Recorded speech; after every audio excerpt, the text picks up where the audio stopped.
Bismillahirrahmanirrahim, mes chers frères et sœurs, assalamu alaikum wa rahmatullahi wa barakatuh. Je vous souhaite la bienvenue à notre deuxième rencontre sur les valeurs fondatrices de l'islam. Nous aspirons tous et toutes au bonheur dans nos vies, tant dans celle d'ici-bas que dans l'au-delà. Chaque être humain souhaite être heureux le plus possible.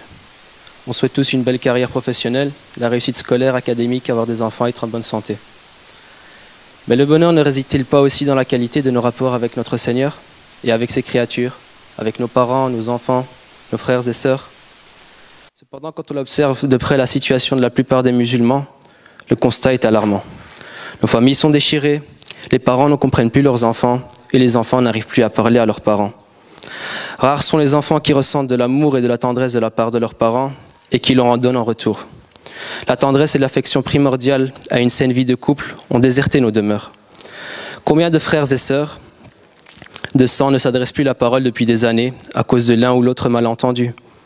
Combien de jeunes n'ont pas sombré dans la médiocrité scolaire ou pire dans la délinquance parce qu'ils n'ont jamais eu la chance de rencontrer quelqu'un dans leur vie pour leur tendre la main? Combien d'entre nous ne transgressent pas au quotidien les limites qu'Allah nous a pourtant très clairement établies? Alors mes chers frères, mes chères sœurs, êtes-vous toujours convaincus que l'on ait goûté au véritable bonheur? Êtes-vous encore convaincus que notre communauté se porte au mieux? Non, mes chers frères et sœurs, au risque de vous alarmer, nous traversons une véritable crise, une crise de valeurs. Et c'est afin de remédier à cette situation que le Jardin des Jeunes, très modestement, se propose de lancer le projet Rencontre autour des valeurs fondatrices de l'islam. Vous me demanderez alors comment des valeurs peuvent remédier aux différents problèmes auxquels nous sommes confrontés au quotidien. Si c'est le cas, que vous sous-estimiez l'importance de ces valeurs, permettez-moi de vous dire que vous avez tort. Car ce sont bien ces valeurs qui ont forgé les Abu Bakr, les Omar, les Uthman et les Ali de cette communauté. Ce sont ces valeurs fondatrices de l'islam qui ont transformé ces inconnus vivant dans la plaine désertique d'Arabie en les héros et les exemples que l'on connaît aujourd'hui. Nous ne prétendons pas que ces rencontres régleront tous vos problèmes une fois que vous y aurez assisté. Car le vrai défi, le vrai travail doit se faire sur vous-même, chez vous, une fois que vous aurez franchi ces portes. Mais une chose est sûre, ces rencontres vous donneront des pistes de réflexion nécessaires à ce travail de longue haleine. Alors qu'est-ce que sont ces fameuses rencontres? Un invité, un présentateur, un public et des échanges. Cette formule est unique en Belgique. Pourquoi? Parce que pour la première fois, ce n'est pas qu'au devant de la scène que cela se passera, mais bel et bien avec la participation de chacun d'entre vous. Car l'objectif ici, c'est que vous passiez du statut de consommateur à celui d'acteur. Elle est révolue l'époque où on se contentait de prendre place dans une salle de 300 ou 400 personnes et on regardait au devant de la scène et on se dit « Masha'Allah, qu'est-ce que c'est beau ce qu'il dit ?» Non, mes chers frères et sœurs, nous voulons que vous soyez des acteurs de vos vies. Alors le thème de cette rencontre s'axera autour des valeurs de la solidarité, de l'altruisme et de la générosité. Après une brève présentation de notre invité du jour, nous lui céderons la parole afin qu'il nous parle des thèmes de cette rencontre. Ensuite, je lui poserai quelques petites questions et après ce sera à vous de prendre la parole et d'être des acteurs. Barakallahu fikum. Alors, Akhi Nabil, salam alaikum wa rahmatullah. Alors tu es venu de Paris, de France, tu as voyagé. J'espère que ton voyage s'est bien passé. Alhamdulillah. Peut-être que tu dois reprendre le micro. Voilà, juste ici. Alors, Akhi Nabil, pour ceux qui ne te connaissent pas, je me permets de te demander si tu pourrais peut-être te présenter brièvement et nous expliquer ton parcours, Inch'Allah. Barakallahu fik. Barakallahu fik, Akhi Khalid. Bismillahirrahmanirrahim. Alhamdulillah, Rabbil alamin. Wassalatu wassalamu ala sayyidil awwalin wa al-akhirin. سيدنا محمد وعلى آله وصحبه أجمعين أما بعد السلام عليكم ورحمة الله وبركاته. D'abord, avant tout, la yashkurullah man la yashkurun nas. Donc naturellement, je tiens à remercier le Jardin des Jeunes pour cette proposition d'intervention. Et je suis très heureux d'être parmi vous cet après-midi. Et en plus de ça, j'ai beaucoup apprécié ta présentation et le cadre que vous avez institué. C'est vrai qu'apparemment c'est la première fois en Belgique, en tout cas c'est la première fois que ce genre de cadre est institué. Je crois que c'est la première fois également quasiment dans l'espace francophone, parce que je n'ai pas vu ce genre de démarche se faire en France. En tout cas, barakallahu fikum, mais c'est plaisant d'être parmi vous dans ce cadre-là. Plaisir est partagé. Allah yazak al-khair. Donc, pour me présenter rapidement, Nabil Enasri, marié, 32 ans, 2 enfants. J'ai fait des études de sciences politiques à l'Institut d'études politiques d'Aix-en-Provence, à côté de Marseille, dans le sud de la France. Et j'ai poursuivi ma formation par 3 années d'études de Sharia, donc de sciences islamiques, à l'Institut européen des sciences humaines de Château-Chinon, qui est donc la principale école de formation des imams et des cadres religieux en France, voire en Europe, puisque c'est un institut européen. Elle est située où? Château-Chinon, c'est dans le centre de la France, pas loin d'une grande ville qui s'appelle Dijon, donc à peu près à 300 km au sud de Paris, si vous voulez schématiquement, situé entre Paris et Lyon.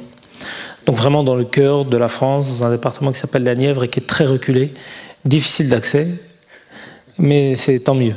Parce qu'alhamdoulilah, on profite énormément évidemment du cadre naturel de Château-Chinon et c'est propice naturellement à la réflexion, à la méditation et aux études en général. On est coupé de tout. Seuls les plus braves y ont accès. Ah, complètement.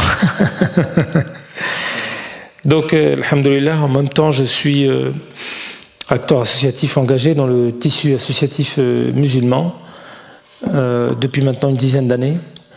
Je suis également doctorant à l'Institut d'études politiques d'Aix-en-Provence, toujours sur un sujet qui n'a rien à voir, qui est le sujet du Qatar, pour lequel j'ai également écrit 2 ouvrages, L'énigme du Qatar et un ouvrage qui s'appelle Qatar, de présentation du pays. Et je finis ma thèse sur la politique étrangère du Qatar. Donc, Inch'Allah, j'espère l'année prochaine. Et j'ai également sorti donc un ouvrage au mois de février qui concerne pour le coup la communauté musulmane de France, ou plutôt francophone, parce que je pense que les défis que j'évoque pour la communauté musulmane de France, on les retrouve en partie ici en Belgique, qui s'appellent les 7 défis capitaux, et c'est à destination de la communauté musulmane de France. Donc voilà pour ton dernier ouvrage. Hein. Oui. Et en parcourant l'ouvrage, on remarque qu'en fait, comme tu as dit, il y a beaucoup de défis qui reviennent ici et auxquels nous-mêmes on est confrontés. Donc c'est pas vraiment un ouvrage qui est propre à la communauté française. Non. Communauté musulmane en France, pardon. Je pense qu'il y a quand même beaucoup de similitudes, évidemment, entre la communauté de France et la communauté de Belgique. Et donc, je pense qu'un certain nombre de défis, d'enjeux qui sont propres à la communauté en France sont également transposables à la communauté belge, avec évidemment des spécificités. Mais globalement, je pense que s'agissant de l'éducation, s'agissant de la Syrie, s'agissant de la Palestine, s'agissant de l'écologie, évidemment, ce sont des thèmes transversaux qu'on retrouve naturellement en France comme en Belgique. Donc, je pense qu'évidemment, il pourra intéresser un certain nombre d'entre vous. Voilà, pour à la fois avoir une grille de réflexion, c'était l'objectif, d'apporter une grille de réflexion sur 7 dossiers majeurs de la communauté, basés sur un paradigme religieux, sur une source et une inspiration islamique des choses, mais également donner un support de mobilisation, parce que j'ai très souvent vu des musulmans qui se disent, d'une part, on ne comprend pas ce qui se passe, et de 2, on ne peut rien faire. Et moi, ce que j'ai voulu, évidemment, modestement, c'est d'apporter un éclairage sur 7 dossiers, donc une grille d'analyse, mais également un support de mobilisation qui fait que celui qui le livre saura pour chaque chapitre ce qu'il peut faire de manière très concrète pour améliorer à la fois son quotidien et contribuer à l'amélioration de la condition de la communauté.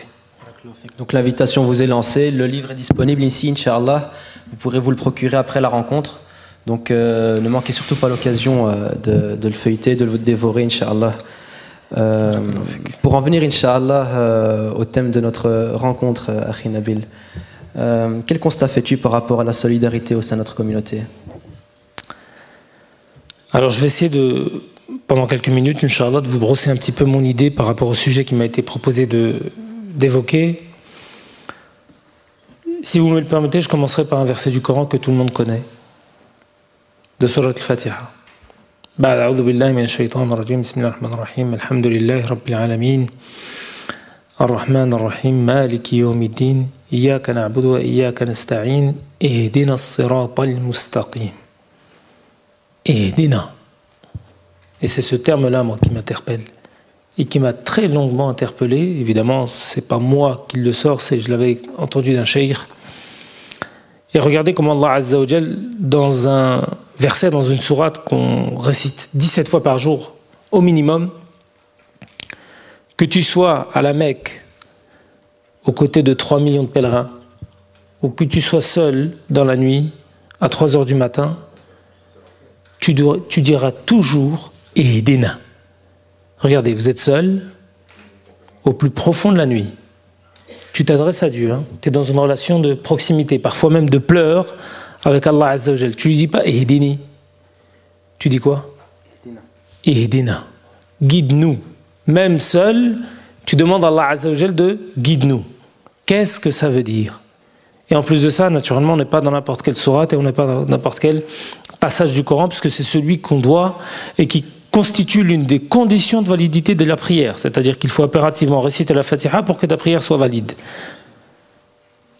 Il met en évidence un élément absolument fondamental de l'islam et de son message, à savoir que tu t'inscris toujours, certes, dans une relation individuelle avec Allah, Allah Azza wa Jal, mais toujours également dans une perspective communautaire, dans une perspective de lien avec les autres, dans une perspective de solidarité.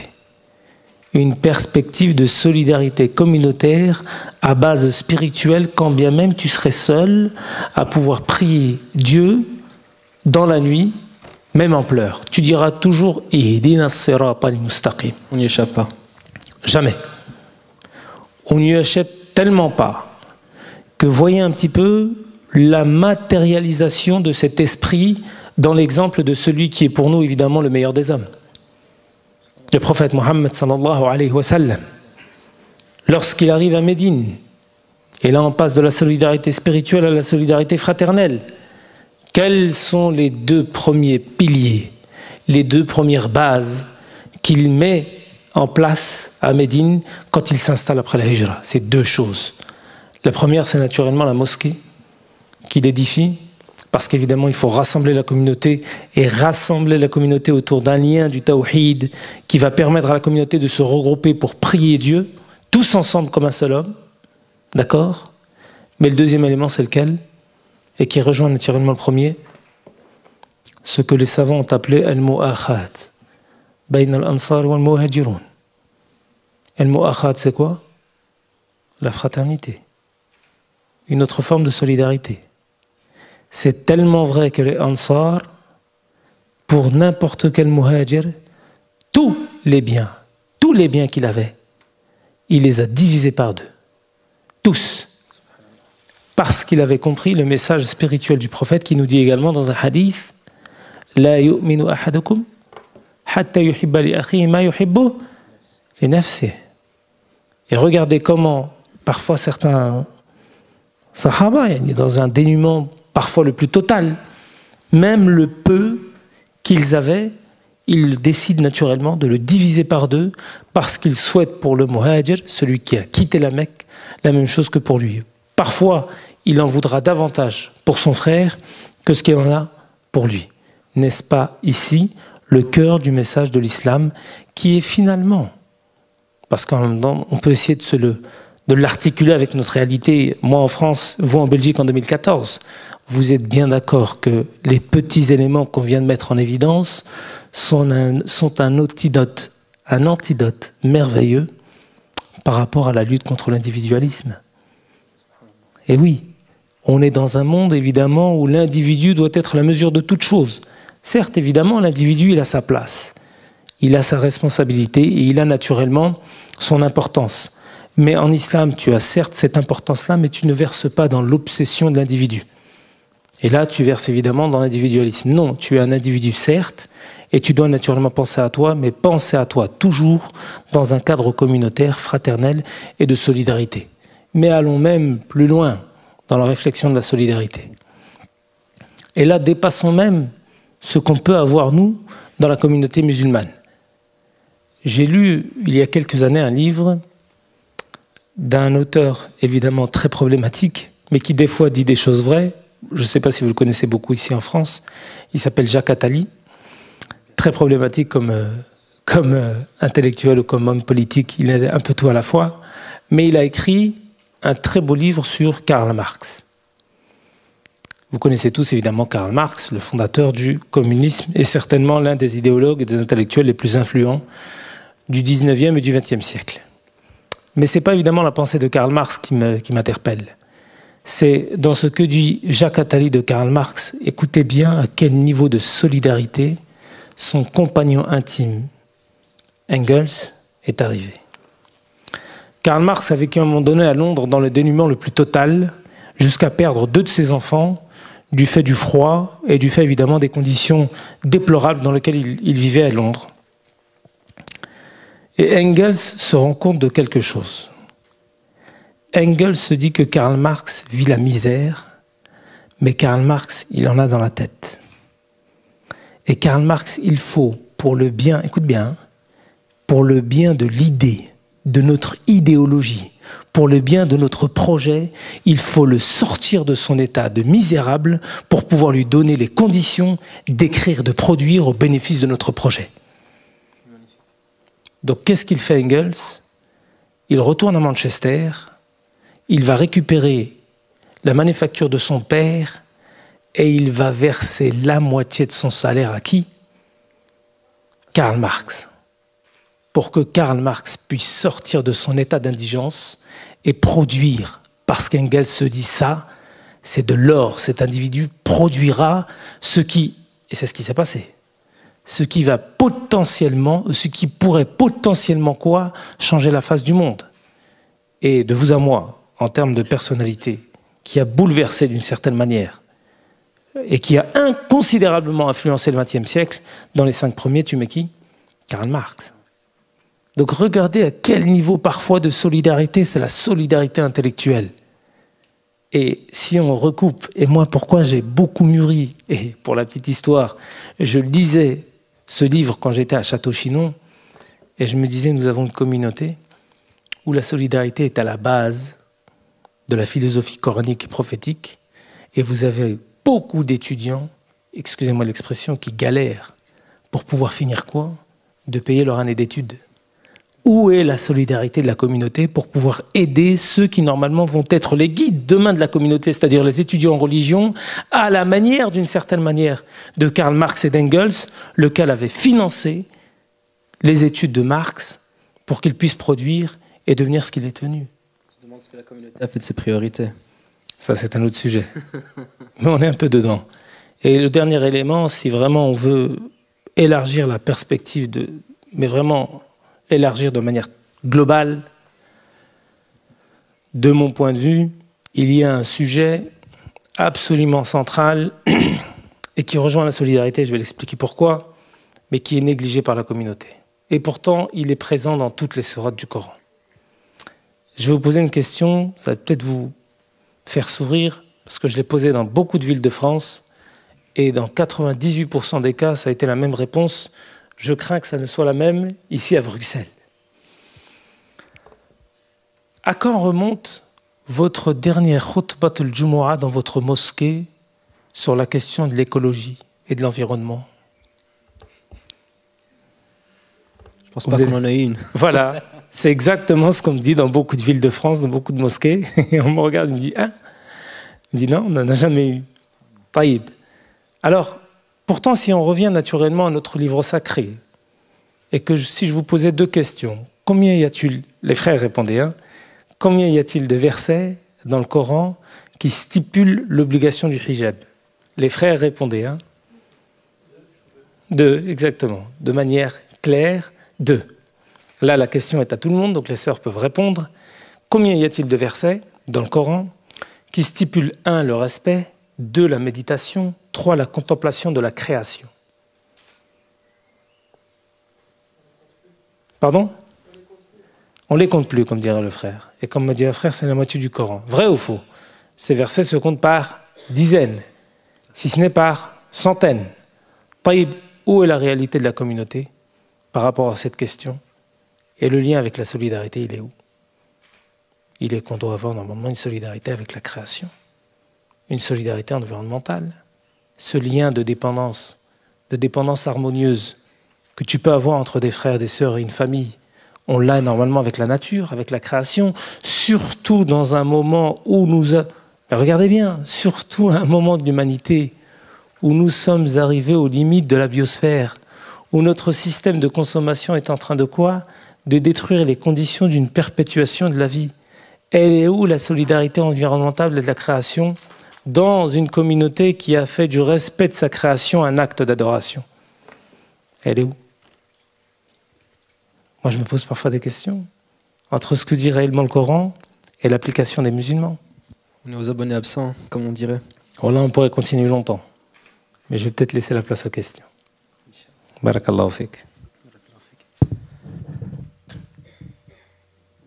Alors, comme tu as dit précédemment, il y a plusieurs aspects dans la solidarité fraternelle, spirituelle,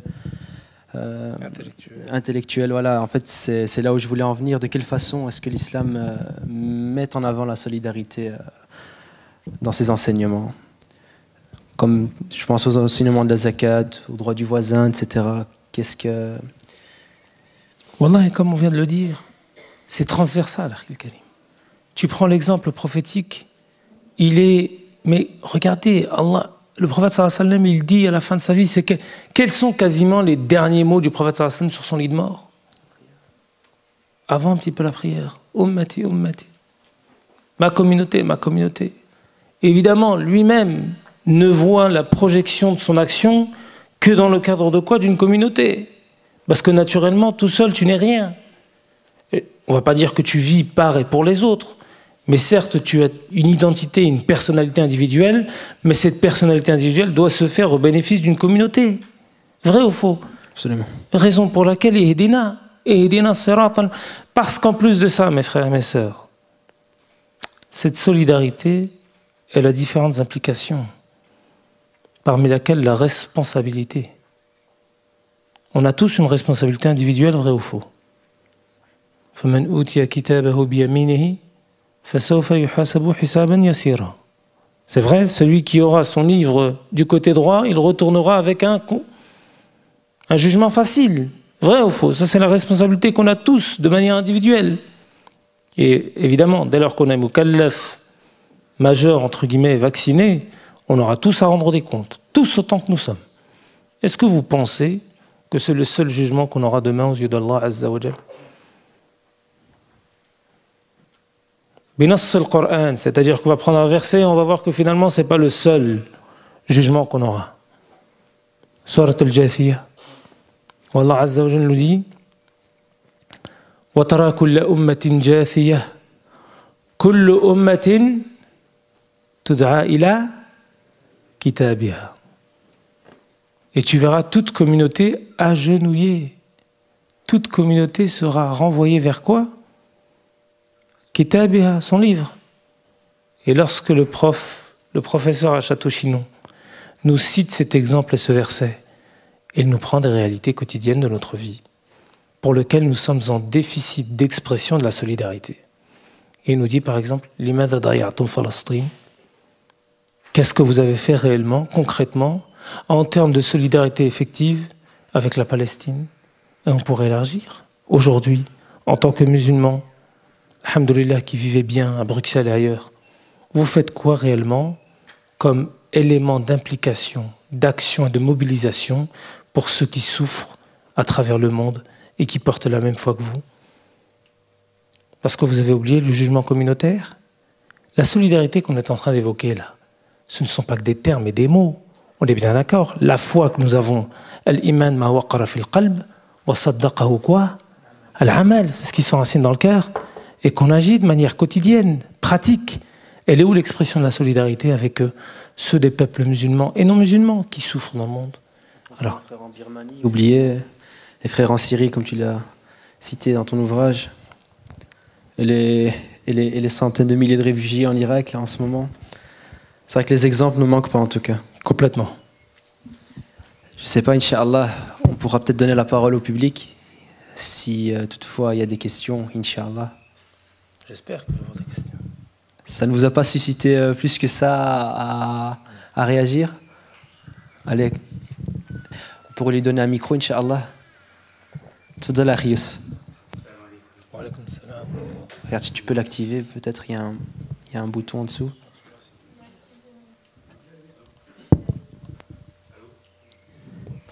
Prends celui-là peut-être. La technique.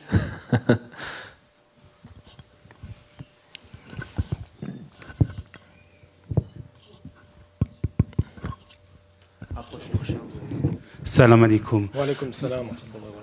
En fait, ma question sur la solidarité, je me pose la question. Il y a les imams de France, les imams de le comité de fatwa, etc.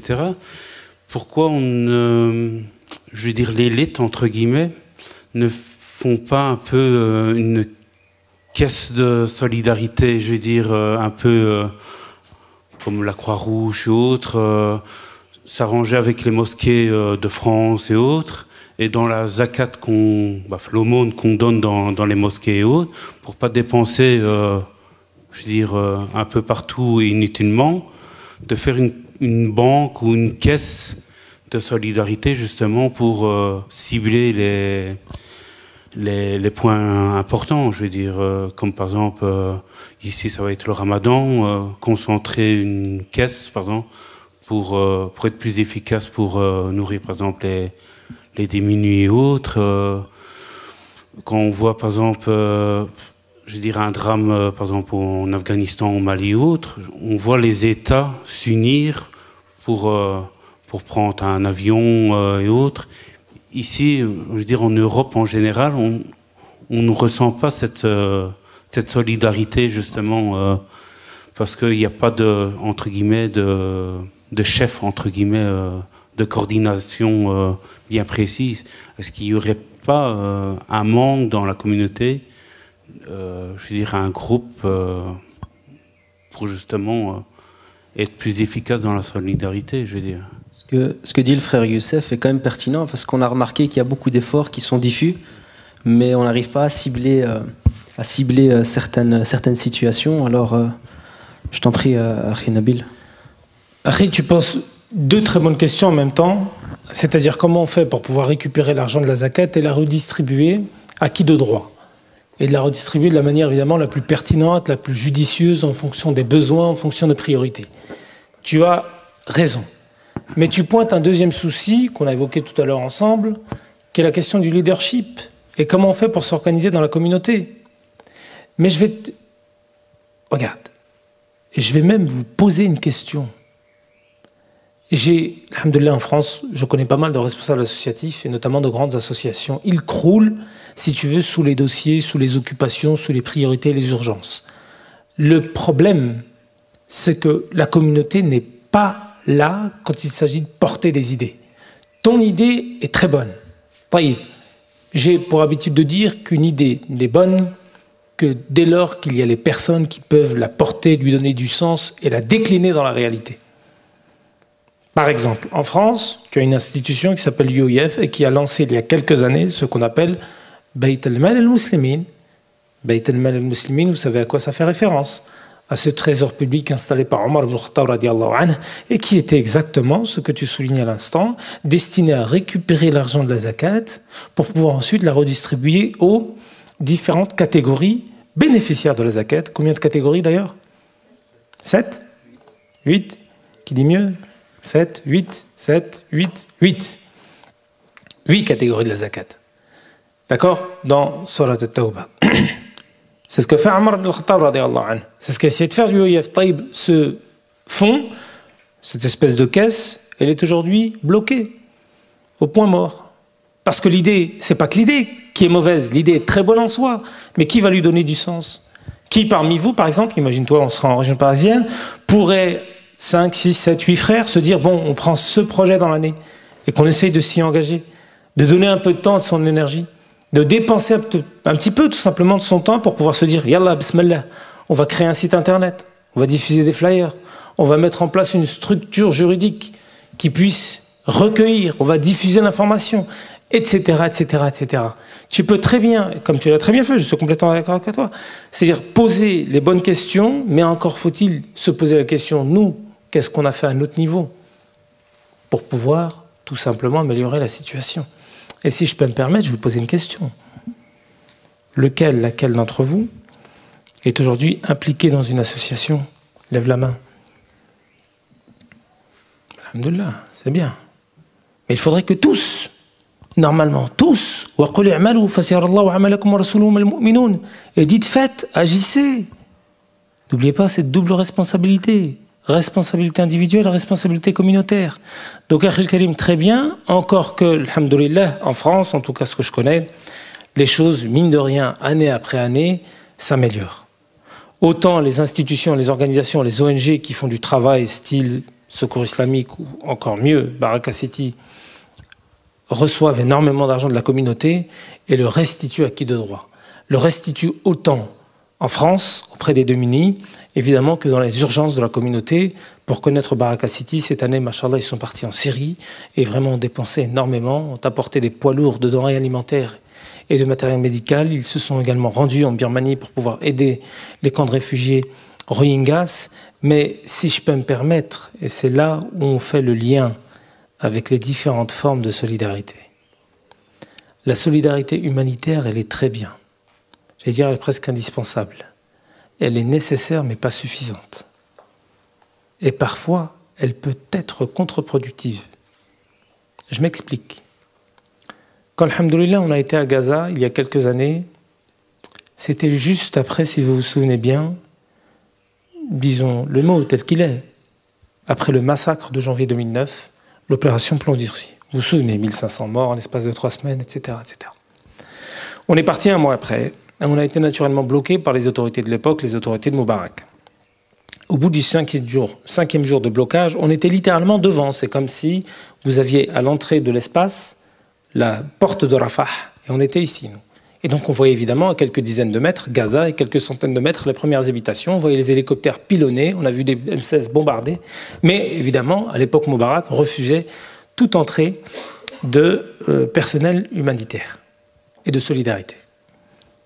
Mais à un moment donné, on a pu avoir un journaliste de la bande de Gaza, de la radio de la bande de Gaza, Sawt al-Aqsa. Et regarde ce qu'il nous dit. Il sait qu'on est des intervenants, des militants de solidarité. Il ne va pas nous dire combien vous avez emmené de tonnes de riz, de médicaments, etc., etc. Non, non, il ne dit pas ça. Il nous pose la question, qu'est-ce que vous faites, vous, en Occident, pour changer l'état de l'opinion publique? Regarde. Lui a compris une chose. Il est à Gaza, sous les bombes. Il est à Gaza sous les bombes. Il est en train de nous signifier ta solidarité, Akhi, barakallahu fik. Mais sache que nous, à Gaza, on ne meurt pas de faim. Alhamdulillah, Allah nous a donné cette possibilité de pouvoir faire de ce territoire minuscule un territoire quasiment autosuffisant. Quand je te dis autosuffisant, en juin 2012, on a pu rentrer à Gaza, alhamdulillah, on a fait une rencontre avec le Premier ministre Ismaël Haniyeh. Il nous a dit que dans 2 ans, on allait arriver, c'est-à-dire les Gazaouis allaient arriver au stade de l'autosuffisance alimentaire. On n'a pas besoin de... On vous chine pas, si vous voulez, on ne vous mendie pas de quoi manger. Alhamdulillah, on a de quoi manger. Par contre, ce qu'on vous demande et ce qu'on exige de vous, aux musulmans occidentaux, c'est une solidarité intelligente, une solidarité médiatique, une solidarité politique, une solidarité du discours. Qu'est-ce que tu vas, toi, faire en Occident pour pouvoir, écoute bien la logique, à terme, changer l'état de l'opinion publique occidentale et française notamment, qui forcera au bout du compte l'État français à changer de politique s'agissant de Gaza. Parce que si l'État français, l'État belge, l'État anglais, l'État allemand, l'État espagnol, etc. changent de politique à l'égard de Gaza, on va certainement pouvoir, par une pression diplomatique internationale, à quoi desserrer les taux de Gaza. Donc si toi, tu restes uniquement dans un registre où tu vas lui emmener des pâtes et du riz, lui, il te dit non, non, non, non, j'ai pas envie que tu me donnes à manger. Certes, je souffre, mais n'essaye pas de m'emmener de quoi soulager ma souffrance. Je veux que tu tarisses les causes de ma souffrance. Et les causes de ma souffrance, c'est une décision politique israélienne de maintenir une forme de boycott, une forme d'apartheid à l'égard de mon peuple. Et ça, vous, musulmans occidentaux, vous êtes des millions, pour ne pas dire des dizaines de millions, et vous avez l'opportunité d'exprimer votre solidarité de manière intelligente. Donc faites-le, barakallahu fik, mais rentre chez toi d'une certaine manière et tu sais ce qu'il te reste à faire, à savoir agir sur le domaine de la perception des médias, parce qu'il a compris une chose. Aujourd'hui, dans le monde tel que l'on vit, le nôtre, tu peux gagner une bataille militairement, mais dès lors que tu la perds médiatiquement, et en plus de ça, si tu la perds économiquement, au final, tu as gagné la guerre ou pas? Tu l'as gagné la guerre ou pas? Ben non. Tu la gagnes peut-être militairement, mais si tu la perds médiatiquement et économiquement, Khalas, finalement, tu es en train de construire ton propre cercueil. Oui, complètement. Mais toi, à ton niveau, on ne peut pas évidemment nous partir arme à la main avec un M16 ou je ne sais trop quoi aux portes de Gaza. Et même en termes militaires, ça n'a quasiment aucun sens. Par contre, ce qu'on peut faire, c'est certes prendre parti de notre faiblesse militaire pour pouvoir compenser cette faiblesse, la dépasser, agir sur d'autres registres pour pouvoir au final gagner la guerre. C'est ce qui s'est passé en Afrique du Sud, à l'époque de l'apartheid, où en l'espace de quelques années, le régime s'est effondré. Et c'est exactement ce qui se passe en Palestine depuis maintenant une dizaine d'années. Vous voulez un indice comme quoi ça commence? Israël et le Premier ministre israélien, Benjamin Netanyahou, ont commencé à adopter des lois exprimant, et si vous voulez, interdisant, punissant par des fortes amendes, des fortes années de prison, quiconque, palestinien ou israélien, déploierait, si vous voulez, un discours autour du boycott. Parce qu'ils ont compris que la campagne de boycott des investissements sanctions commençait à avoir des effets négatifs sur Israël. On a participé dans le sud de la France en 2010 à une opération qui a permis, écoutez bien le sens de la solidarité, à faire tomber la première entreprise israélienne d'exportation de fruits et légumes, qui s'appelait Agrexco. Et il me semble même qu'il y a un certain nombre, machallah, de frères, de sœurs, de militants qui étaient descendus de Bruxelles pour pouvoir nous aider dans notre action. Et lors de la faillite de cette structure, son communiqué final stipulait que c'était la baisse des parts de marché en Europe due à une opération de boycott qui l'avait obligé à mettre la clé sous la porte. Tu es solidaire ou pas là quand tu fais ça? Tu es authentiquement solidaire sur une base de réflexion islamique qui s'inscrit évidemment dans quoi? Dans une solidarité humaine à l'adresse d'un peuple en danger. Et c'est exactement ce qu'il faut faire. Je crois qu'il y a des questions. C'est le micro au fond, Inch'Allah. Je vous en prie. Bonjour, je ne sais pas si je dois me lever. Oui. Moi, je voudrais poser la question justement entre la limite de la solidarité et la prise politique. Parce que je suis d'accord. Enfin, je me présente, moi je ne suis pas du tout musulmane, je suis en cours de conversion. Donc c'est une amie qui m'a invitée ici pour découvrir justement les valeurs fondatrices de l'islam. Machallah, vous êtes la bienvenue. Je suis croyante, mais vous parlez de boycott ou ce genre de choses. Je suis aussi noire, je connais mon histoire. Mes ancêtres sont issus de l'esclavage, donc je connais toutes ces forces du boycott, de solidarité, de pouvoir prendre la parole et de parler. Mais quelle est la limite qu'on peut avoir entre prôner des valeurs qui sont humaines, humanitaires, mais aussi utiliser toutes ces forces qui sont la parole sans rentrer dans le combat politique ou sans que ce qu'on peut dire puisse être instrumentalisé? Parce que pour moi, c'est quelque chose qui est quand même à double tranchant. Donc, comment, enfin voilà, de quelle manière peut-on prôner un discours ou prendre des actes en disant, voilà, je suis croyant, je suis, peu importe, hein, chrétien, musulman ou peu importe, on va boycotter pour solidarité ou pour notre communauté, mais est-ce que derrière d'autres personnes, comment d'autres personnes ne pourraient pas utiliser ces paroles-là et l'instrumentaliser et en faire des choses politiques? Quelle est la limite? Comment s'en sortir? D'accord. Je crois qu'il y a la sœur juste devant. Tu veux prendre la deuxième question aussi? On va combiner deux questions, Inch'Allah. Peut-être que la sœur, elle peut directement prendre la parole et répondra d'une pierre. Salam alaikum à tous. Merci à vous, monsieur Nabil Nasri et le Jardin des Jeunes pour avoir permis de cette conférence soit à Bruxelles. Alors, deux questions. Qui est très pertinente par rapport à la demoiselle. Récemment, j'ai découvert le professeur Roger Garaudy, rahimahullah, et qui, de son combat, n'avait peur de rien. Oui. Et voilà, il en a fait d'un sujet qui est tabou. On vous entend rapprocher. Oh, non. Oui, on vous entend. Allô? Ouais. Donc d'un sujet que je vais oser dire tabou. Évidemment, on a tous compris la problématique israélo-palestinienne et les persécutions que M. Roger Garaudy a connues à travers son livre et la fameuse loi Gasso. J'ai été complètement perturbée de la manière dont on a traité ce grand homme. Oui, effectivement, il y a des sujets qu'on ne peut pas aborder, mais si on cherche la vérité et qu'on n'a peur de rien, uniquement d'Allah subhanahu wa ta'ala, on va de l'avant.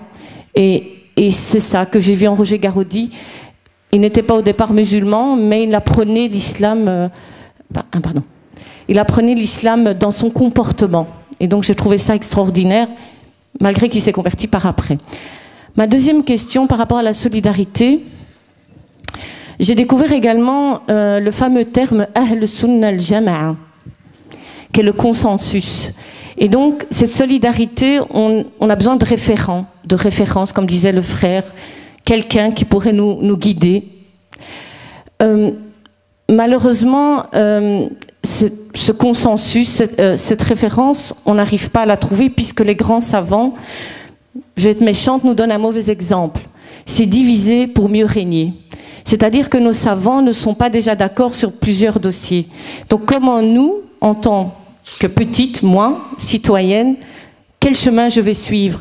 Quel savant je vais suivre?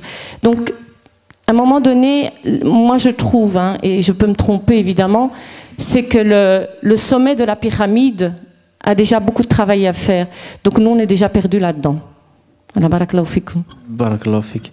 Donc pour rappel, la première question, c'était comment, en gros, politiser la solidarité qu'on peut apporter à autrui. Deux très bonnes interventions, un peu compliqué à répondre, mais Inch'Allah, je vais essayer d'y arriver. Si je peux me permettre, pour la première intervention, je vais vous toujours exprimer ce que j'évoquais juste avant, c'est-à-dire cette campagne qu'on avait essayé de mobiliser, d'impulser dans le sud de la France face à une entreprise israélienne agroalimentaire. Et on a été voir un certain nombre de responsables religieux, d'imams. Et les imams nous ont dit, notamment dans les deux plus grandes mosquées de la région, ils nous ont dit, ouais mais nous, je vais vous le dire en maghrébin, presque en marocain, khoya khatenam politique. Vous avez compris?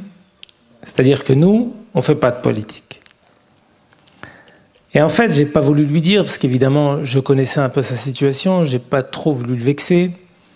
Mais dans ma tête, je me suis dit que le refus de s'exprimer sur un sujet aussi important, c'était faire de la politique. C'est-à-dire que l'imam faisait de la politique. Parce que n'oubliez jamais que le silence est le premier acte politique. Raison pour laquelle le prophète Mohammed sallallahu alayhi wa sallam nous a interdit le silence dès lors qu'il y avait une situation de quoi? D'injustice. Celui qui se tait sur la vérité est comparable à un diable. Une situation d'injustice. Vous avez en face de vous, imaginez, quelqu'un plus fort que quelqu'un d'autre et qui commence à tout simplement, injustement, s'en prendre à quelqu'un de plus faible. Tu te tais, ton silence vaut consentement. L'islam t'impose le contraire au bénéfice de quelle valeur? De la justice, de l'équité. Et c'est une forme de solidarité de t'exprimer. Voire c'est une obligation de t'exprimer pour tout simplement venir en aide à l'opprimé. C'est ça le sens de la réflexion du message coranique. Donc, j'ai envie de vous dire, parfois, je comprends complètement votre intervention, mais faire tout simplement attention à parfois le fait qu'on nous dit que dès lors qu'on s'engage, on fait de la politique et parfois ça risque même de dénaturer le travail. Or, et ça c'est peu perceptible, comme pour l'imam qui se tait, qui ne se rend pas compte que son silence c'est de la politique, parfois de se taire sur un certain nombre de situations, surtout quand elles sont injustes, c'est de faire de la politique et c'est de faire de la mauvaise politique. Et nous, ce qu'on nous a enseigné, c'est l'inverse. Raison pour laquelle j'étais en discussion la semaine dernière et un frère m'a dit par exemple, j'ai envie de donner de l'argent à des associations humanitaires. Regardez bien l'humanitaire. Il m'a dit, qu'est-ce que tu me conseilles? Je lui ai dit, écoute, je peux te conseiller 2 associations, une musulmane et une non musulmane. Les deux, évidemment, ont des ressorts différents. Une est musulmane, l'autre est non musulmane. Mais les deux font la même chose. Elles expriment une solidarité effective à l'endroit des opprimés, mais ne s'arrêtent pas, comme je vous l'ai dit par rapport à Gaza, à uniquement de donner à boire et à manger à un opprimé. Elles vont essayer d'agir sur les raisons de cette souffrance. Et je lui ai cité Baraka City et Amnesty International. Parce qu'Amnesty International vient et agit au plus près des populations, mais ne va pas se contenter évidemment de donner à boire et à manger ou de faire des rapports en disant voilà combien de victimes dues à telle guerre. Elle va dire voilà ce qu'on a observé et voilà quels sont les tortionnaires. Et ces tortionnaires, il faut les juger. Et ça part du même principe, du soutien à l'opprimé. Alors vous pourrez me dire qu'Amnesty International fait de la politique, et j'ai envie de vous dire, heureusement qu'elle en fait. Et elle en fait très bien. Comme Human Rights Watch, qui pour moi sont les deux organisations de défense des droits humains. Et là, on est dans la défense effective des droits humains et non pas dans la constatation tout simplement d'injustice. Parce que tu peux très bien la constater, mais dès lors que tu la constates et que tu ne t'indignes pas, à quoi bon? Oui, il y a telle bombe qui est tombée sur tel endroit. Donc tu te tais. Amnesty International se dit non. On va voir l'origine de la bombe et on va essayer de condamner, si évidemment, après enquête, celui qui a été l'auteur de cette bombe qui a décimé telle population, tel quartier. Donc je pense que c'est, Allahu Alam, cette manière de voir l'humanitaire qu'il faut savoir évidemment défendre et proposer. Et en tout cas, c'est moi, dans ce sens-là, que je m'inscris. Naturellement, vous l'avez compris, en essayant de prendre en considération les enseignements prophétiques d'un prophète qui ne s'est jamais tu face à l'injustice. Et tout ça, évidemment, en amont, est issu de la réflexion coranique qui nous dit qu'Inna Allah ya'muru bil 'adl. Allah Azza wa Jal nous impose la justice. Deuxième intervention, Ourti. Moi, je partage ce que vous disiez sur Roger Garaudy, qui était évidemment quelqu'un de très fort, très droit, un intellectuel qui a été l'un de ceux qui a le plus marqué le champ philosophique français de la deuxième partie du XXe siècle. Il a certes été traîné dans la boue, pour des raisons que vous évoquiez, pour son livre « Les mythes fondateurs de la politique israélienne ». C'est un peu un exemple, c'est pas faux. Quelqu'un qui a su défendre ses convictions et quelqu'un qui n'a pas eu peur tout simplement de les défendre parce qu'il se disait qu'il avait une idée, une conception de la justice et du droit et de l'équité et qu'il, au bénéfice d'un salaire, d'un poste ou je ne sais trop quoi, n'était pas prêt à vendre tout simplement son éthique pour pouvoir bénéficier de je ne sais trop quoi comme avantage en nature. Donc je pense évidemment que c'est cet esprit-là qu'il faut aujourd'hui, mais attention, encore faut-il savoir défendre un certain nombre de droits, mais parfois la forme est également importante. C'est-à-dire que vous avez un objectif, vous avez une volonté de dénoncer une injustice. Vous pouvez le faire de manière parfois radicale, et ça peut être contre-productif, et vous pouvez parfois le faire de manière beaucoup plus souple, voire de manière beaucoup plus argumentée, avec des résultats qui sont beaucoup plus probants. Alors, j'ai des exemples en tête en France, j'allais dire, je sais de quoi je parle, mais il faut toujours faire attention à la manière parfois d'amener vos convictions. Les faire de manière brutale, presque sectaire parfois, c'est ne pas rendre service à votre cause. Je ne parle pas de Roger Garaudy, je parle d'autres structures. Mais naturellement, de le faire de la manière la plus souple et surtout de la manière la plus argumentée, parce que c'est l'argument qui fera la force de votre propos, là, évidemment, vous êtes dans l'exemple prophétique. Barakallahu fik, Nabil. On donne la parole à Zaki, Inch'Allah, qui a pris son mal en patience, Masha'Allah. Salam alaikum. Merci Khaled de me donner la parole.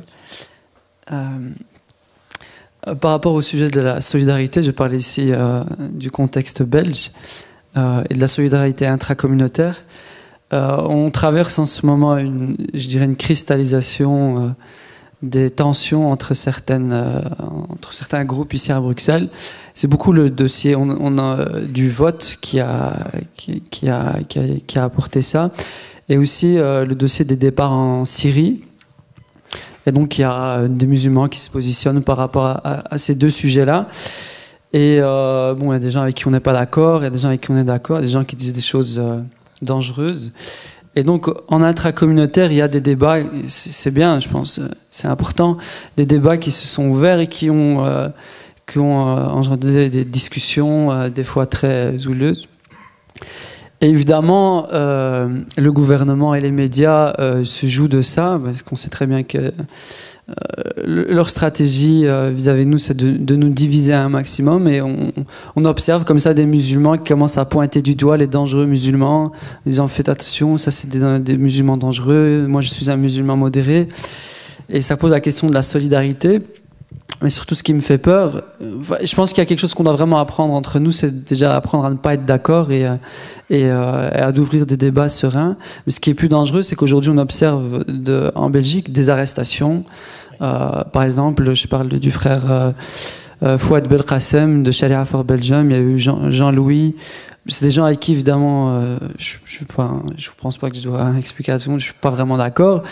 Mais le silence de notre communauté à l'arrestation de ce frère m'a étonné. C'est-à-dire que c'est quelqu'un qui n'a pas été jugé. C'est l'opinion publique et des pressions politiques qui ont fait de ces arrestations-là. Et il faut qu'on soit conscient que nous, ces arrestations-là, c'est les entre guillemets les plus dangereux dans l'opinion publique qu'on a arrêtés. Mais c'est le début, c'est une porte ouverte en fait pour arrêter d'autres personnes. Et une fois qu'on observe que la communauté musulmane ne réagit pas parce que il n'y a pas eu de jugement, c'est des pressions politiques qui ont fait que ça s'est passé. La communauté musulmane est restée muette. Et donc, là, ma question, les critères de solidarité, la fraternité, elle est exigeante parce qu'on doit pouvoir être critique vis-à-vis de nos frères, mais en même temps, il y a une solidarité avec le droit où on ne peut pas accepter que ce genre de choses se passent. Donc, ma question, c'était les critères de solidarité. Et jusqu'à quand on peut aller...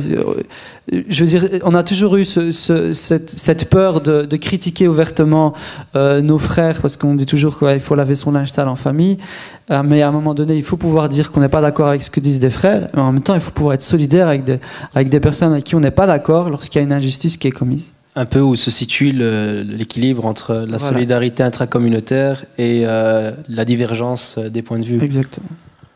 Renabil, à toi de jouer.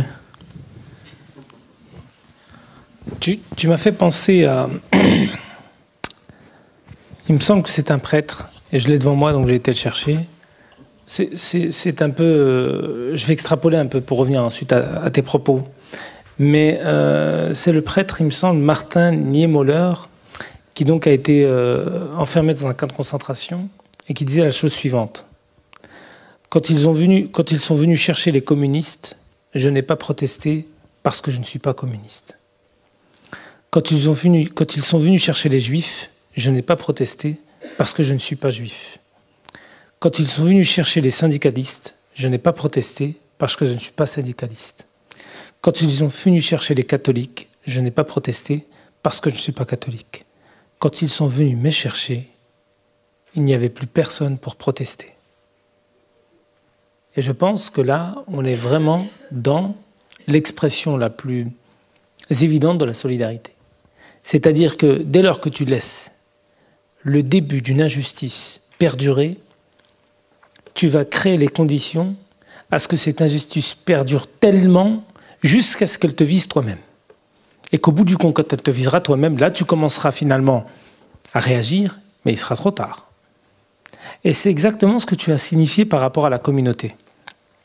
Et moi, il y a quelques jours, je pense qu'il y a même un certain nombre de membres de l'association Ana Muslim ici en Belgique. Vous connaissez? Oui.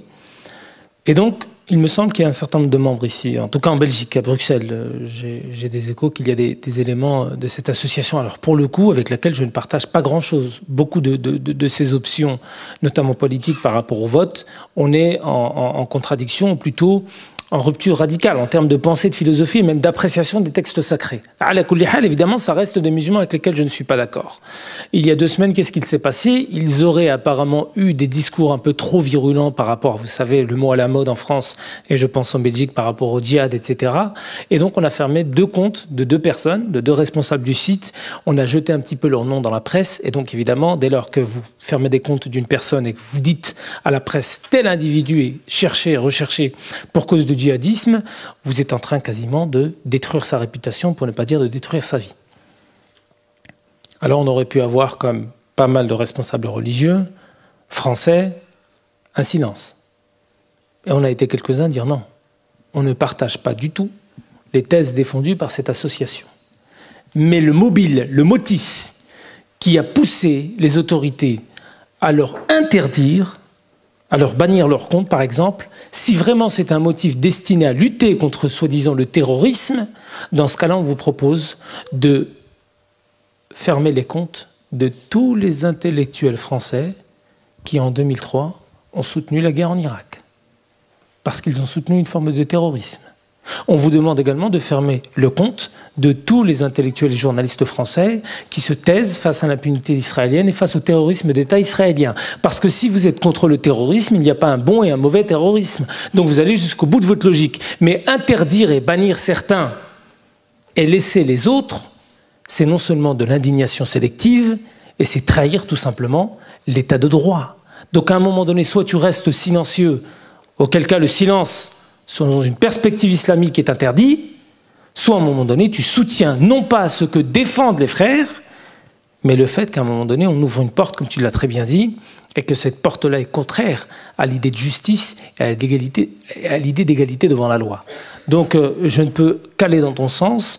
Après, il y a une réalité évidemment communautaire, je pense, en Belgique, similaire à la France, où vous avez des représentants, en tout cas pour la France, de la communauté qui n'ont aucune crédibilité naturellement auprès de la base et qui sont cooptés par le pouvoir. Et même si évidemment ils ne connaissent rien à la situation, ils ne maîtrisent même pas le français, ils sont toujours évidemment invités par les médias parce qu'on souhaite inscrire dans la rétine du téléspectateur français que l'islam qu'on souhaite, c'est cet islam-là. Un islam qui ne maîtrise pas le français. Un islam qui donne toujours l'idée que finalement est un corps étranger. Et évidemment un islam israélophile, parce que celui qui truste les médias, je n'ai pas besoin de citer son nom, mais il est régulièrement invité par l'ambassadeur israélien à se rendre sur place. C'est malheureux, mais c'est un petit peu notre réalité quotidienne. Inch'Allah, je pense qu'à terme, en continuant ces mobilisations communautaires, ils arriveront tout simplement à la conclusion que des représentants hors sol, ça n'est même pas dans leur intérêt, mais ça risque de prendre du temps quand même, avant qu'on puisse les voir sortir du circuit. Alors Nabil, je vais reprendre la parole un petit instant, et je voudrais juste revenir un petit moment sur ce que tu avais dit précédemment, sur le fait que beaucoup de gens n'apportent pas beaucoup à leur communauté.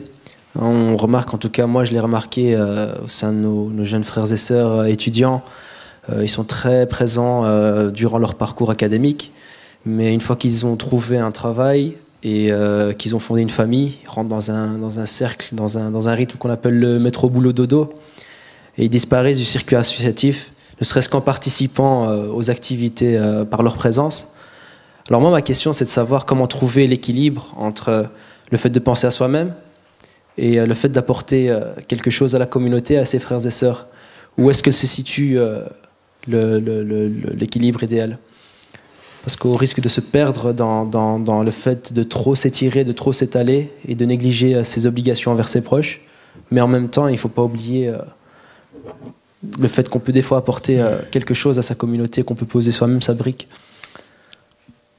Tu as cité un mot important qui est le mot équilibre. Le mot équilibre est évidemment central. Et regardez, subhanallah, quand on parle d'équilibre autant familial, psychologique, humain, mais on parle également d'équilibre dans la compréhension qu'on a de notre religion. D'accord? Le mot équilibre renvoie également à la notion de juste milieu. Vous avez vu? Et le verset qui rappelle le juste milieu, c'est celui de Surat al-Baqarah qui nous dit وَكَذَلِكَ جَعَلْنَاكُمْ أُمَّةً وَسَطًا. Et la dernière fois, il y avait un cheikh qui parlait, et regardez comment même dans la forme du Coran, c'est extrêmement beau, pour ne pas dire extrêmement puissant. Et évidemment, ce n'est pas l'œuvre d'un homme, ça ne peut être que l'œuvre de Dieu, que ce verset qui parle du juste milieu se situe dans la sourate 143, pardon, dans le verset 143 de sourate al-Baqarah, laquelle compte 286 versets. C'est-à-dire que ce verset est inscrit au milieu même de la sourate, ce qui n'est évidemment pas le fruit du hasard. Le juste milieu, l'équilibre, autant dans la forme que dans le fond. Ça ne peut être évidemment que le signe que c'est bien le Créateur qui en est à l'origine. Allah Azza wa Jal. Donc, naturellement, il faut l'équilibre, partout. On vient de le voir avec ce verset. Le souci, c'est que je comprends, et parfois il faut faire attention à l'exagération. Regardez, l'exagération du don de soi. C'est-à-dire que tu peux parfois être tellement pris par ce qui se passe dans le monde, tu as tellement une envie de donner qu'à la fin tu t'oublies toi-même. Et que tu passes ton temps finalement dehors. Et d'une certaine manière, ça part d'une bonne intention, parce que tu veux donner ton temps, ton énergie, ton argent, pour pouvoir soulager la détresse de l'opprimé. Sauf qu'en même temps, tu vas commencer à léser qui? Ceux qui, dans ton foyer, ont un droit sur toi. Raison pour laquelle ce juste milieu est absolument fondamental, parce que l'exagération n'est jamais bonne, qu'il s'agisse de l'engagement, par exemple communautaire, pour des causes de solidarité, mais l'exagération est même blâmable dans l'adoration. Oui, quand tu exagères dans l'adoration, tu n'es pas dans la sunna. Voilà un exemple. Les 3 compagnons qui sont partis voir le prophète sallallahu alayhi wa sallam. Un qui a dit « je ne mange pas ». L'autre qui a dit « je ne dors pas ». L'autre qui a dit « je ne me marie pas ». Qu'est-ce qu'elle dit le prophète sallallahu alayhi wa sallam? Non, c'est pas ça. L'islam, c'est pas ça. L'islam, c'est l'équilibre. Et si vous voulez suivre véritablement le message de l'islam, sachez que moi, je me marie, je mange et je dors. Alors évidemment, il y a une partie de ma nuit où je vais me lever, mais il y a une partie de ma nuit où naturellement je vais m'endormir. Des fois je vais jeûner, des fois je vais... etc. C'est-à-dire que l'exagération, même dans l'adoration, qui est quand même l'acte le plus noble aux yeux de Dieu, cette exagération-là est blâmable. Ça veut donc dire évidemment que dès lors que tu commences à t'engager, fais très attention à ta manière de t'engager. Et il ne faut pas que tu puisses verser dans l'exagération de l'engagement. Le problème, c'est qu'on a beaucoup plus de cas où dans la communauté, l'engagement, il est proche de zéro, excusez-moi de l'expression, que de cas où on a un surinvestissement de certaines personnes. D'ailleurs, ces gens-là, il y en a peu, même si évidemment on en connaît certains dans les associations. On aimerait en avoir beaucoup plus de ce côté que dans l'autre. Donc c'est pour ça que l'équilibre est important. Autant dans le surinvestissement, il n'est pas bon. Bon, c'est en même temps pas la majorité de la communauté. Par contre, le sous-investissement, il n'est pas bon du tout. Il n'est vraiment pas bon du tout. Et là, ça demande évidemment une réforme personnelle de chacun. Parce qu'hier, par exemple, je regardais un reportage où vous savez combien d'heures les Français, je pense à peu près les Belges, ça doit être la même chose, passent devant la télévision. Par jour, hein. 3 heures, qui dit mieux? Non, c'est déjà énorme, 3 heures. C'est énorme. 3h50. 3h50. Par jour, hein. Ah, moi je pensais par semaine. Non, par jour, frère. Tu multiplies par 7. C'est généreux, hein, 3 heures par semaine. 3h50 par jour, c'est-à-dire qu'il faut faire... C'est pour ça que n'importe quel sujet, et pour moi, c'est comme ça, Allah alam, qu'il faut voir la chose. C'est-à-dire que vous-même, le soir, enfin, dès que vous rentrez chez vous, à un moment donné, il faut vraiment se réformer soi-même. Se réformer soi-même, ne serait-ce que dans le temps que tu vas passer devant la télévision. Tu pourras toujours te dire qu'il y a des choses intéressantes dans la télévision. Toujours. Dans ce cas-là, tu resteras à la maison tous les jours. H24, tu trouveras des choses intéressantes. Mais à un moment donné, tu verses là pour le coup dans l'obsession de la télévision et tu ne te rends pas compte que finalement, cet outil-là devient pour toi aliénant. Parce que l'investissement, il est d'abord dans la relation humaine directe. Il est d'abord dans la relation humaine et directe. Donc, évidemment, Inch'Allah, juste milieu, équilibre dans un investissement qui se veut réel et non pas virtuel pour la communauté dans les pas naturellement du messager. Barakallahu fik. Je pense qu'on a une question du côté des sœurs, Inch'Allah, je vous en prie. Oui. Salam alaikum. Alaykoum salam wa rahmatullah. Voilà, donc avec le respect que j'ai pour vous tous, et donc merci pour cette conférence qui va m'apprendre certainement.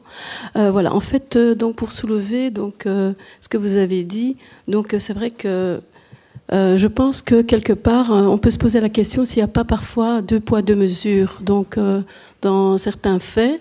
Et donc quand vous avez parlé, donc on fermait des comptes pour de certains, donc qui faisaient donc, enfin, qui se mobilisaient pour des bonnes causes, voilà. Et ils se retrouvent victimes dans un système, donc ils font des choses justes, mais en même temps ils sont victimes de par certaines choses, voilà. Et en même temps, j'ai envie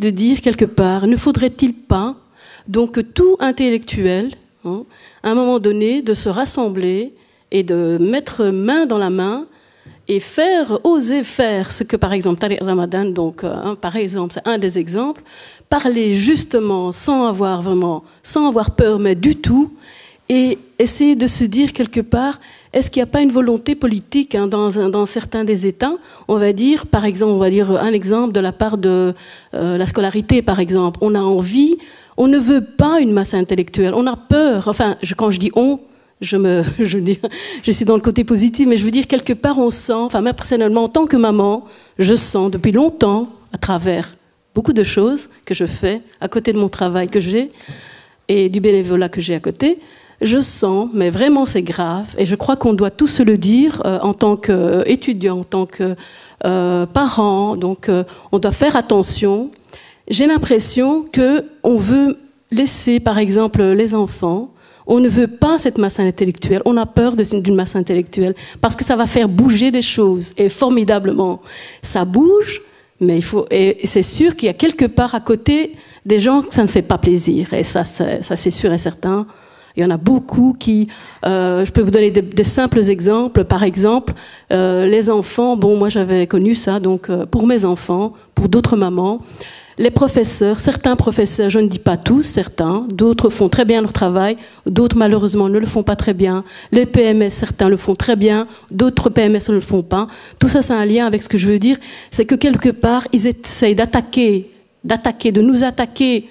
nous, en tant que musulmans, ou nous, en tant qu'êtres humains, tout simplement, avec niveau moyen ou quel que ce soit, on essaie d'attaquer nos enfants pour justement ne pas leur donner les moyens suffisants. Et ça commence par la base, hein, il faut le dire. L'école, c'est la base. Donc on ne peut pas dire quelqu'un, il faut s'élever si on ne lui donne pas la base. La base, c'est la lecture, c'est le respect de soi. Il y a plein de choses à en mettre en ligne de compte. Donc moi, je me dis quand même, on doit quand même faire attention et faire passer le message en tant que parents, en tant que frères et sœurs, de surveiller quand même l'école, surveiller la scolarité. C'est la base de tout, de tout, de tout. Et c'est là qu'à partir de là qu'on peut dire que ça peut commencer. Évidemment, il y a des choses à côté, c'est sûr, c'est autre. Mais la base, c'est quand même la scolarité. Donc moi, j'ai envie de dire ça me touche beaucoup. Voilà. Merci. Pour rebondir un peu sur ce que dit la sœur, l'école comme... Premier endroit où apprendre la solidarité? Alors, je souscris évidemment à ce qu'elle dit, mais... J'ai tellement de colère, donc ce n'est pas possible de tout dire. D'accord. Pour partager. Mais naturellement, on va toujours revenir, enfin c'est ce qu'on essaye de faire, et moi c'est ce que je fais dans mes conférences, et puis c'est normal et sain pour un musulman, on va revenir à l'exemple prophétique. Il est quand même assez exceptionnel de constater que le prophète Mohammed sallallahu alayhi wa sallam, après la bataille de Badr, on se situe bien, hein, on est au 7e siècle en Arabie. Les lois de la guerre sont lesquelles? Dès lors que tu gagnes une bataille, les prisonniers sont soit passés sur le fil de l'épée, c'est-à-dire tout simplement tu leur tranches la tête, tu les tues, d'accord? Soit tu les rançonnes. Et très souvent, les femmes et les enfants sont considérés comme un butin. Tu en disposes comme bon te semble. C'était comme ça en Arabie et ailleurs au 7e siècle. Là, on est dans un stade primitif de la civilisation. Qu'est-ce que fait le prophète Mohammed sallallahu alayhi wa sallam après la bataille de Badr? Il voit des compagnons arriver avec des prisonniers. Regardez ce qu'il dit pour aller dans votre sens. Détachez les prisonniers. Celui qui apprend à lire et à écrire à 10 jeunes musulmans pourra s'en aller librement. Il n'y a pas demandé de l'argent, pas demander des biens, parce qu'il comprend quelque chose en fait. Il se dit qu'il y a une victoire militaire immédiate. Et oui, on a gagné, on est content. Mais il se dit qu'au final, il y a une victoire qui est beaucoup plus profonde et importante, qui est la victoire de laquelle? De la lecture et de l'écriture. Donc les prisonniers, venez, apprenez juste à lire et à écrire. Et au final, on aura tout gagné. Et là, vous comprenez beaucoup mieux que le premier verset révélé, c'est lequel? On va même entrer un peu plus en matière dans le premier verset. Parce que la première révélation, c'est quoi? Iqra bismi rabbika alladhi khalaq. Khalaqa al-insana min alaq. Iqra wa rabbuka al-akram. Alladhi allama bil qalam. Allama l'insan ma lam ya'lam. Première révélation, combien d'occurrences du savoir et du champ lexical de la connaissance? Pas une, pas deux, pas trois, pas quatre, pas cinq, six. 6 occurrences du savoir et de la connaissance. Lors de la première des révélations qu'Allah Azza wa Jal envoie au meilleur des hommes. 6. Et regardez, Allah Azza wa Jal, quand il s'adresse pour la première fois à la meilleure de ses créatures, est-ce qu'il commence par lui dire « prie » ? Est-ce qu'il lui a dit « adore-moi » ? Est-ce qu'il lui a dit « jeûne » ? Est-ce qu'il lui a dit « prie, donne-moi zakat » ? Il lui a dit quoi? Il lui a dit « lis ». Lis. Et 6 fois, il revient sur la connaissance et le savoir. Alors la vraie question, je l'ai posée la dernière tout à l'heure, c'est à nous de lire. Et quand on voit la réalité de la communauté, sommes-nous une communauté qui lit? Et pourtant, le savoir est une arme. À vous de lire et de vous élever naturellement, que ce soit pour les enfants, hein, mais naturellement pour les adultes, par l'écriture et la connaissance. On a parlé tout à l'heure un petit peu d'Israël. Einstein a visité Israël au début, en 1948. Vous savez ce qu'il dit à Israël, aux dirigeants israéliens? Il dit, vous êtes dans un environnement où vous êtes cerné de populations et d'armées arabes qui veulent votre perte. Vous ne pourrez vous en sortir que par la connaissance et la science. Aujourd'hui, Israël est le pays au monde qui produit, entre guillemets, le plus d'ingénieurs en fonction du nombre d'habitants. On comprend pourquoi, naturellement, ils ont une avancée technologique qui risque de durer. Parce qu'en face, vous avez un univers, le monde arabe, où il y a quelques années, selon le rapport du Programme des Nations Unies pour le développement, le nombre d'ouvrages qui étaient traduits de l'arabe vers une autre langue, pour les 22 pays de la Ligue arabe, était inférieur au nombre d'ouvrages traduits vers le grec. C'est-à-dire que la Grèce traduisait plus d'ouvrages que l'ensemble du monde arabe réuni. On a du chemin. Est-ce que quelqu'un voudrait prendre la parole? On a pas mal de candidats, ça commence à réagir. On donne la parole à la sœur, Inch'Allah. Salam alaikum wa rahmatullah. Vous avez évoqué la Palestine. Je voudrais savoir, nous, en tant qu'Européens musulmans, comment est-ce qu'on peut soutenir la Syrie concrètement? Voilà. Concrètement. On va faire du concret, là. La question, donc, c'est soutenir la Palestine.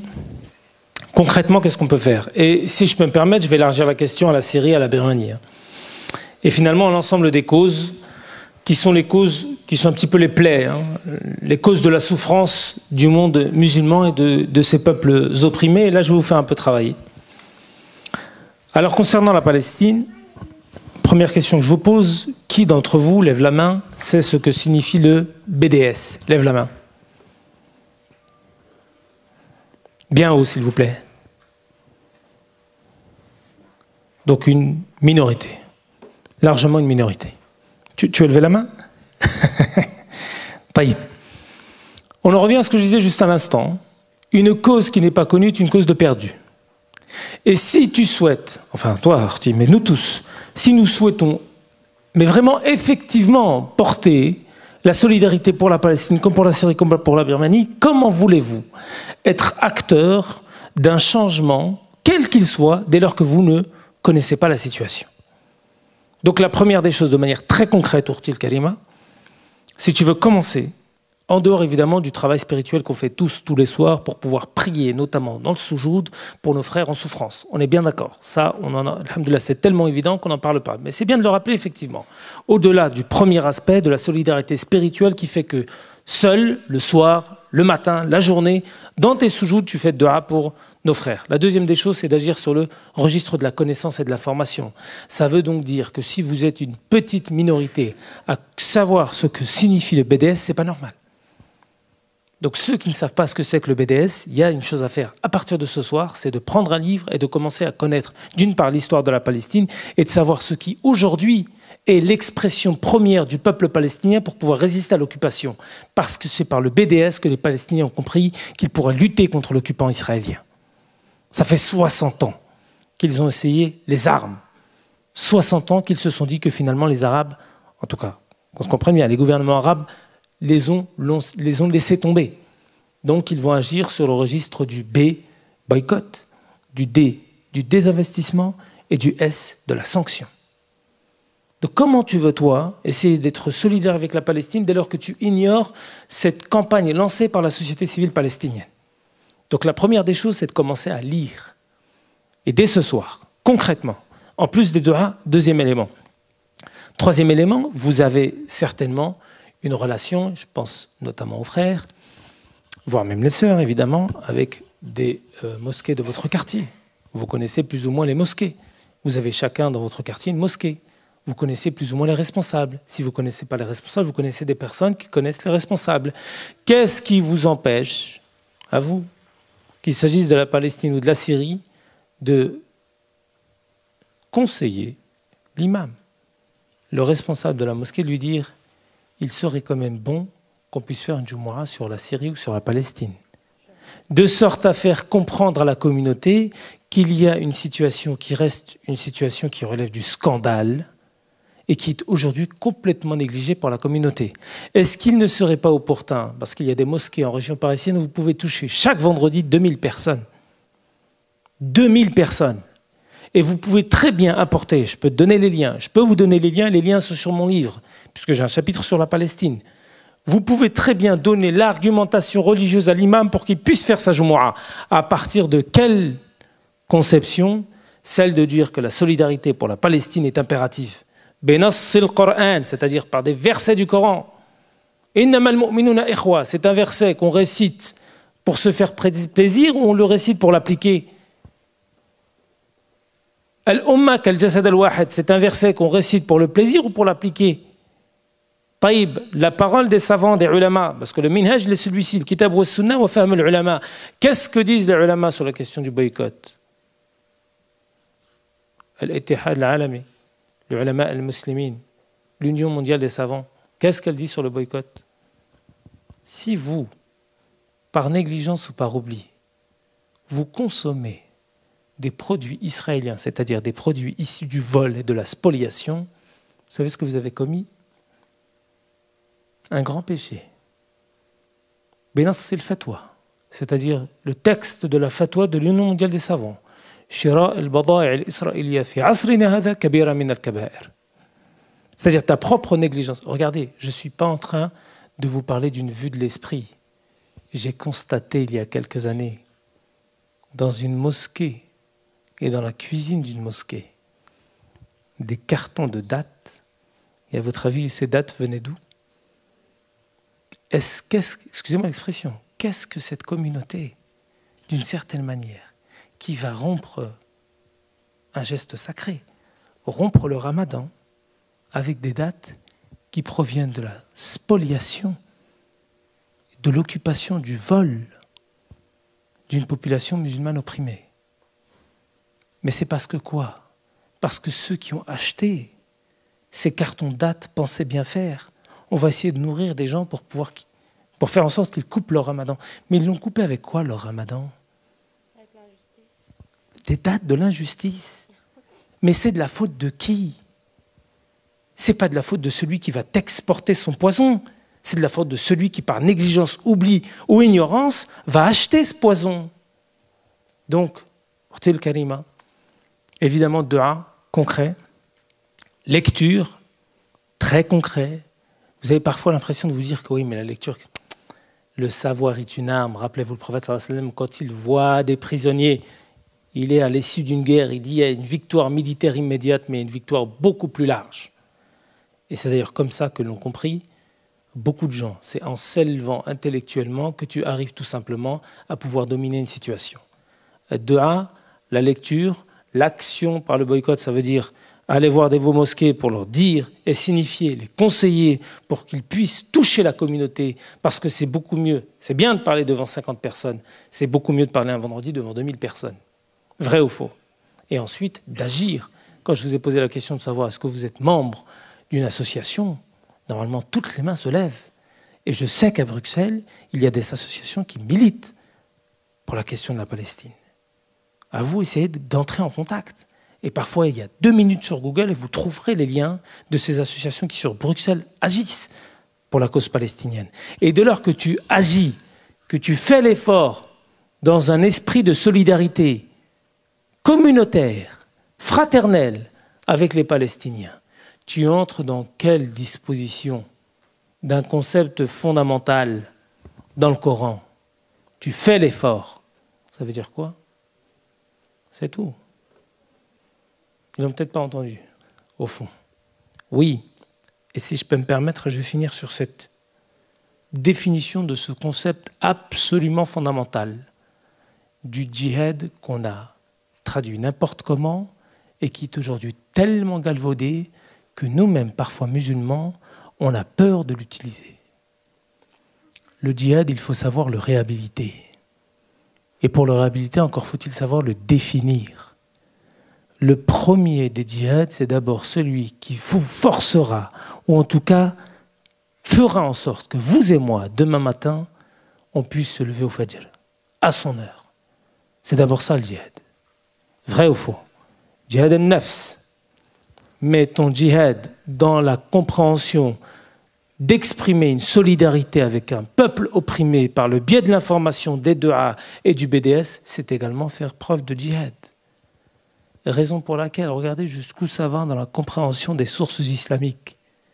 On a posé la question au mois de janvier 2009. Vous vous souvenez quand il y avait le massacre de Gaza? C'était au mois de janvier 2009. On a posé la question à un membre du Conseil européen de la fatwa. Et on lui a dit dès lors qu'on va en manifestation, on sort vers les coups de 13 h. Dhuhr, il a à peine commencé. Des fois, on part avant Dhuhr et on revient après l'Isha. Toutes les prières, tu ne peux pas les faire. Tu ne vas pas les faire dans la rue. Tu sors 13 h de chez toi, tu arrives à 14 h au centre de Paris, tu reviens chez toi, il est 19 h. Toutes tes prières sont passées. Réponse du cheikh. Pourquoi tu vas manifester? Pour porter un discours de solidarité. Tu fais donc un effort.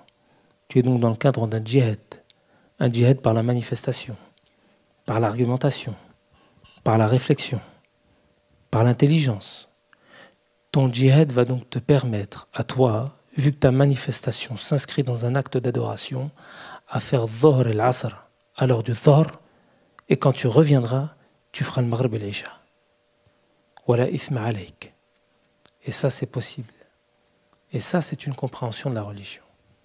Et donc, Orti, voilà une succession d'actions à faire concrètement pour sortir de notre état un petit peu parfois de négligence, pour arriver, alhamdoulilah, à une mobilisation qui soit pleine et effective en fonction naturellement de la compréhension de nos sources islamiques.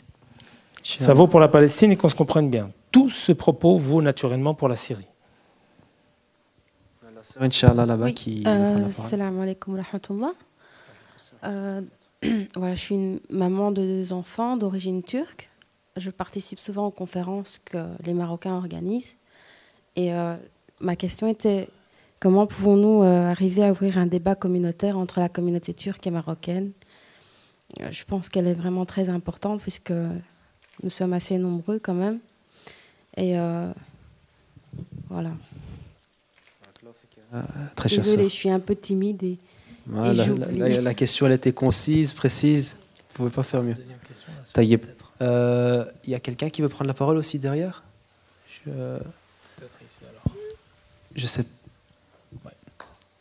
Salam alaikum. Moi, c'était vraiment juste pour rebondir par rapport à ce que vous disiez par rapport à la Palestine et la Syrie, et donc des responsables des mosquées qui peut-être ne prennent pas vraiment assez la parole par rapport à ça.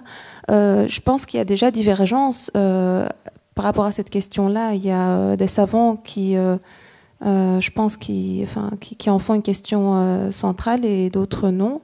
Et sinon, justement, en fait, on nous reproche souvent ici, en Europe, on nous reproche à nous, les musulmans, d'être focalisés sur l'injustice que subissent nos frères palestiniens. Et donc voilà, enfin, par rapport à ça, en tant que musulman, on est censé dénoncer l'injustice, certes, mais il faut être cohérent. Et c'est vrai que parfois, j'ai l'impression qu'on est vraiment focalisé sur la Palestine. Voilà, donc c'était vraiment juste par rapport à ça. Monsieur Nabil El Nasri, je voulais quand même, ça bout de l'intérieur, je suis désolée de prendre le micro comme ça, mais vous vous rendez compte qu'à la limite, vous venez de la France et en Belgique, demander à des savants ou à des mosquées, parler dans les khotbas de la Palestine et du problème tabou, que j'appelle maintenant tabou. Vous imaginez que là, on ferme 2 comptes en France. C'est révolutionnaire, c'est ça? Oui, on ferme 2 comptes, vous le dites vous-même, et vous avez parlé de tact dans la manière de nos actions. Je serai la première à dire, je vais aller dire à l'imam, le khutbah du vendredi, on parle de la Palestine, je vous promets que les mosquées de Bruxelles sont fermées et on m'embarque avec. Donc je veux dire, on est dans un état européen où à un moment donné, il faut être clair et se dire que l'injustice, entre parenthèses, israélo-palestinienne est un monde à part. Donc, je veux dire, si on dit aux imams, aujourd'hui, on parle de la khutbah concernant la justice syrienne, imaginez syrienne. Combien de jeunes sont en Syrie, on les dénonce de tous les noms, on les attrape à l'aéroport, on les met en prison. Vous imaginez en Belgique dans quel état on est? C'est une catastrophe. Donc, aujourd'hui, je suis venue pour rencontre autour des valeurs fondatrices de l'islam. Je suis désolée, hein, c'est un peu, entre parenthèses, un coup de gueule. L'islam aujourd'hui, c'est une remise en question. Et je ne suis pas d'accord de dire que quand on va cheminer vers Allah subhanahu wa ta'ala, il y a de l'exagération. Il n'y a pas d'exagération. Il est temps, franchement, il est temps de prendre, je ne vais pas dire son épée d'un côté et son arme de l'autre. Il serait temps qu'on se bouge. On ne parle pas d'exagération et dire qu'on va laisser nos enfants derrière, ou nos maris derrière, ou nos parents derrière. La religion de Dieu est remise en question, on l'insulte. Et donc je me dis à un moment donné, il faut prendre conscience de se dire, réveillons-nous, on a été anesthésiés pendant des années. Là, il serait temps qu'on se réveille. Mais je vais tellement dans votre sens pour vous poser la question, réveillons-nous. Ah, c'est tout. Comment? Là, je vais leur faire la question que je vous ai posée tout à l'heure. Réveillons-nous, et la sœur vient de parler du savoir. Taïb, vous êtes tous d'accord qu'il faut qu'on se réveille, vrai ou faux? Vrai.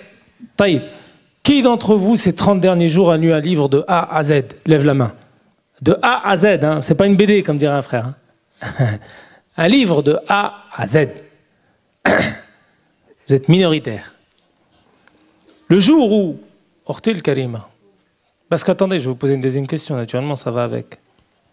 Qui d'entre vous, ces 30 derniers jours, a regardé la télévision, lève la main? Ou plutôt inverse, qui n'a pas regardé la télévision? Lève la main. Alhamdulillah, mashallah, de plus en plus. Quand on aura, Ortil Karima, parce que je l'ai fait à toutes les conférences que j'ai faites, et naturellement, dans aucune conférence, les mains étaient majoritaires. Aucune. Donc, pour pouvoir se réveiller, il faut se réveiller naturellement par l'intelligence. On est d'accord? Par Iqra, qui est le premier verset révélé. Et qui est à la base, Orti, l'information est à la base de n'importe quelle mobilisation, c'est sa première étape. Tu veux te réveiller, très bien. Lève-toi, prie, et après de prier, lis. Et ensuite on se rencontre. D'accord? Prie, lis, et ensuite on se rencontre. Et j'ai presque parfois envie de te dire, c'est là qu'il faut concevoir l'exagération. C'est dans ce sens-là. C'est pas dans le sens, évidemment, où on va avoir le hum, ce souci de pouvoir donner pour sa religion. Abu Darda, le grand compagnon, disait « 1 heure de science vaut mieux que toute une nuit d'adoration près de Dieu. » 1 heure de science. Donc une fois que tu as fait tes prières obligatoires, lis, informe-toi. Le savoir est une arme et c'est la meilleure des armes. Donc ce que tu peux, toi, au niveau de ta famille, au niveau de tes voisins, au niveau même de ta mosquée, c'est d'agir sur ce levier. Et si tu lis 1 livre par mois, c'est très bien. Lis-en 2 à partir du prochain mois. Et donc, c'est sur ce registre-là qu'il faut absolument agir. Parce que dès lors où, Inch'Allah, la prochaine fois que je reviens ici à Bruxelles, invité par mes frères du Jardin des Jeunes, et que je repose cette question, si toutes les mains sont levées, Wallahi, automatiquement, tu verras l'état de la communauté s'améliorer. 1. 2, parce que, évidemment, il y a eu d'autres questions juste après. Votre question juste avant, Ortiz, c'était par rapport à... La solidarité entre Turcs et Marocains. Oui. Oui, c'était ? Oui, complètement. C'est pas faux. Et je trouve même que c'est une dérive de la communauté. Là, vous avez complètement raison. C'est-à-dire qu'on fait parfois une surinterprétation, voire une surfocalisation sur la question palestinienne, alors que parfois, en termes, on va dire, quantifiables, en termes de chiffres, il y a des situations qui sont mais bien plus épouvantables que ce qui se passe en Palestine. Pourtant, ça ne suscite rien en termes, naturellement, d'émotion, d'indignation dans la communauté. Ça n'a pas la même charge... Pardon ? Se retrouver. Mais pourquoi ? C'est ça. C'est ça. Et alors, à la limite, on doit dénoncer l'injustice. Mais évidemment, dans ce cas-là, si on dénonce l'injustice, la nuit ne serait pas finie, qu'on n'aura pas fini de lister le nombre d'injustices. On est d'accord ? Après, il faut, c'est vrai, on n'a pas d'autre choix que de hiérarchiser d'une certaine manière nos priorités. Et de mon point de vue, c'est ce que j'ai fait moi dans mon livre, je prends tout simplement, ça peut vous paraître bête pour certains, et je comprendrai que vous ne soyez pas d'accord. Mais je prends tout simplement le caractère, entre guillemets, épouvantable du conflit. En août dernier, le 17 août 2013, l'Organisation des Nations Unies, l'ONU, a rendu un rapport stipulant que la pire des situations humanitaires depuis le génocide du Rwanda en 1994, aujourd'hui, c'est la Syrie. D'accord ? La Syrie est la pire situation humanitaire que le monde ait connue depuis le génocide du Rwanda en 1994.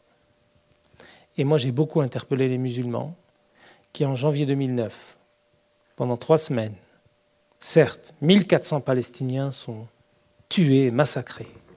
Vous avez des centaines de milliers de manifestants musulmans dans la rue, à Paris, à Marseille, à Lyon et ailleurs. Ça fait 3 ans qu'aujourd'hui en Syrie, il y a parfois ce qui se passe en 3 jours, ce qui s'est passé à Gaza en 3 semaines, sans aucune forme d'expression, d'aucune indignation et d'aucune solidarité de la part de la communauté. Donc là, il y a un problème. Alors si on va au bout des choses, la sœur a raison. C'est que normalement, on est contre toutes les injustices et on doit dépasser également la sphère communautaire. C'est vrai, dans l'idéal. Maintenant, on ne peut pas faire, entre guillemets, en dehors de la réalité de notre communauté.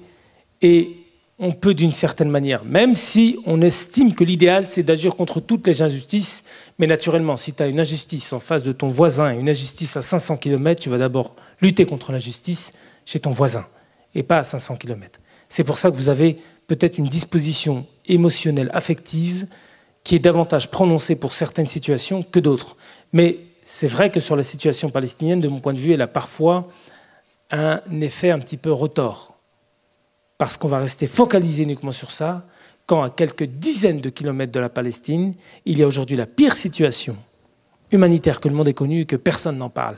Mieux que ça, la Palestine, comme la Syrie, est inscrite dans l'espace géographique que le prophète sallam a désigné comment ? Comme le Sham. Et quand le prophète sallam désigne le Sham, il désigne également Homs, il désigne également Haleb, il désigne également Dimashq, il désigne certes El Quds, mais toutes ces villes autour de El Quds. Pourquoi sommes-nous silencieux quand en plus de ça, nous avons un certain nombre de dispositions prophétiques qui nous donnent la qualité de ce peuple aujourd'hui qui est en train de se faire massacrer ? Maintenant, j'aime beaucoup votre réaction, Orti, parce que vous faites partie de la communauté turque. Et que alhamdoulilah, j'ai pu, même dans le cadre de mon livre, être invité jusqu'en Turquie, à Istanbul.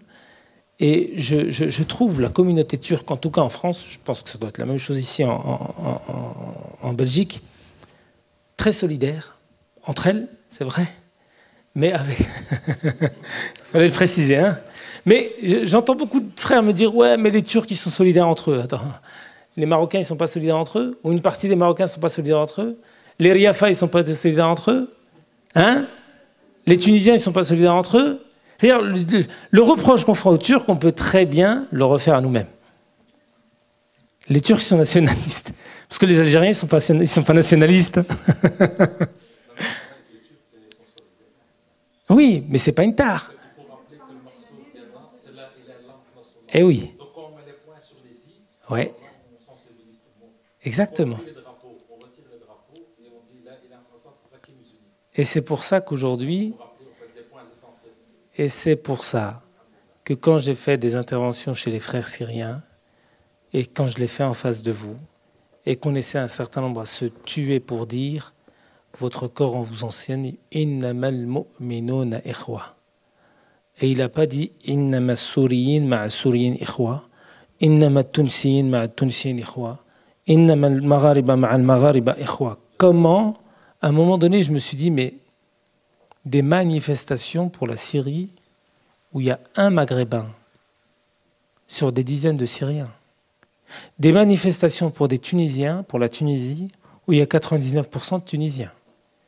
Des manifestations pour l'Égypte, 99% d'Égyptiens. C'est-à-dire que l'aliénation est telle, regardez, et on parle aujourd'hui, et dans quelques jours, l'Algérie va jouer. Et parfois, là, quand on le prend d'une certaine manière, c'est catastrophique. Bon, s'il y en a un Algérien, il va me dire c'est parce que je suis marocain que je dis ça. Mais non, non, non.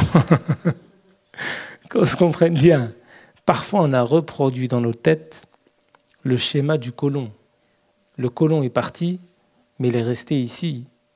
C'est-à-dire que quand je vois les mobilisations en France, pour la Syrie, pour la Tunisie et pour l'Égypte, bon là, ça fait mal au cœur de voir comment l'occupant a réussi, même après moult générations, insuffler cet esprit nationaliste en disant non, non, toi Marocain, tu vas te mobiliser que quand les Marocains sont cités.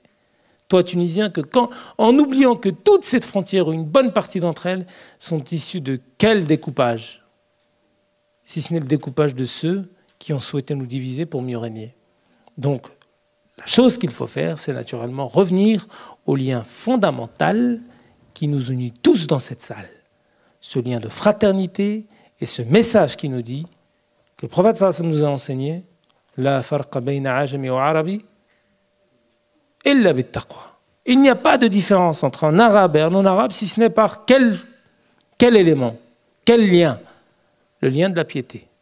Et nous sommes tous musulmans dès lors qu'alhamdoulilah on rentre tous dans cette même famille et écarter, mais vraiment écarter le plus possible cette espèce de maladie communautaire, ou plutôt nationaliste, qui a fragmenté la communauté, qui continue à la fragmenter. Maintenant, pour aller dans ton sens, alhamdoulilah, je vois quand même chez les jeunes Turcs, et par exemple, il y a quelques semaines à Rennes, un groupe de Turcs qui m'avait invité m'ont dit, à partir de l'année prochaine, on va essayer de penser, regardez, penser même la forme des conférences qu'on va donner. On va prendre un frère d'origine, si vous voulez, maghrébine, un frère d'origine africaine, un frère d'origine turque, et dès lors qu'on fait une manifestation, plutôt une conférence, on les invite les trois, de sorte à décrisper, décloisonner la communauté, pour pouvoir, alhamdoulilah, porter un discours authentiquement musulman qui fasse fi du passé et qu'on soit débarrassé de cette espèce de poison communautaire et nationaliste qui, jusqu'à aujourd'hui, mine la solidarité entre la communauté. On a encore le temps de prendre une question, une toute dernière. Donc, je ne sais pas qui veut se porter volontaire. Allez, je vais enchérir. Celui qui pose la question, on lui offre un livre. Ah, carrément. Lequel? D'ailleurs, en parlant de livres, je tiens à vous rappeler qu'il y a une séance de vente et de dédicace. Donc, pour l'ouvrage Les 7 défis capitaux, Inch'Allah. Moi, ce n'est pas vraiment une question, c'est plus un témoignage, en fait. Quand vous parliez du savoir... Donc, comme j'expliquais, je suis en cours de conversion. Et juste une petite anecdote. Donc, cette jeune fille qui est là, je suis vraiment très heureuse de l'avoir rencontrée. Parce que moi, j'ai cette vision européenne, française de l'islam. Là, je ne sais pas, il y a le dernier événement qui m'apparaît, c'est toutes les lycéennes qui ont été enlevées et... je sais pas, le groupe terroriste, c'est... Boko Haram au Nigeria. Oui, voilà. voilà, moi j'ai cette idée. Très honnêtement, au départ, moi j'avais cette idée-là. Et en discutant en fait, juste vraiment en discutant de ce qu'était l'islam, puisque je suis croyante, donc chrétienne de culture, ça m'a interpellée en fait, parce qu'elle a commencé à me donner des références ou de ce que vous appelez des, je sais pas, des érudits, oui, ou des traductions ou des vidéos à regarder. Et c'est cette notion de savoir que je trouve qui est très importante. Et je suis tout à fait d'accord avec tout ce qui a pu être dit, en tout cas ce soir, en disant que le savoir est quelque chose de très important, qu'il faut oublier toutes ces arabes. Moi, je suis ni arabe, je suis ni marocaine, je suis ni africaine. Moi, je suis rien de tout ça. Moi, je suis antillaise, donc. Inch'Allah, vous êtes musulmane. Voilà, Inch'Allah. Et c'est ça. Et juste pour dire que vous avez une force dont vous vous rendez même pas compte. Moi, quand j'ai découvert celle qui m'a appris des choses sur la Bible, en me disant, moi qui connaissais des choses, je me dis, mais c'est pas possible. Elle m'a montré des versets de la Bible et juste, à partir de ce moment-là, je me suis dit, ouais, c'est bon, je me convertis, c'est juste pas possible. Donc, juste pour témoigner en disant que, effectivement, le savoir est quelque chose de très important et le fait de pouvoir parler à son voisin, dans sa propre communauté, à proximité, et juste témoigner de votre religion, je pense que c'est le premier pas pour faire changer les mentalités. Masha'Allah. Voilà. On ne pouvait pas espérer meilleure conclusion.